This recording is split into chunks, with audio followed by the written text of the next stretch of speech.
Hello guys, আসসালামু আলাইকুম। আপনারা সবাই কেমন আছেন? আশা করি সবাই ভালো আছেন। রুম থেকে আমরা চলে এসেছি, মুখ টুক ধুয়ে নাস্তা করে চলে আসছি। কাজে লাগবো এবেটি। দেখতে পাচ্ছেন কালকে কিছুটা বাকি রয়ে গিয়েছিল, বাকিটা করব আজকে। যে করে ফিনিশ করি, এটা করি। আগলি একটা ঈদগাহ নিয়ে আছে, ওটাও করবো আজকে।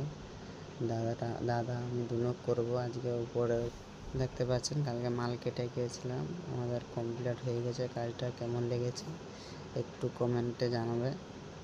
ভালো লাগলে, এটা আমার দাদা মিস্ত্রি, আমার কাজ শেখাচ্ছে। দেখতে পাচ্ছি এটা ঈদ গাঁথনি হবে, এদিকেরটা ঈদ গাঁথনি মশলা মিক্স করে দিয়েছি।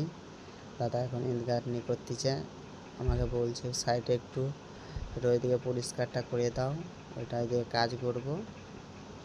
গেছিলাম ওইদিকে পরিষ্কার করতে। দেখতে পাচ্ছেন দাদা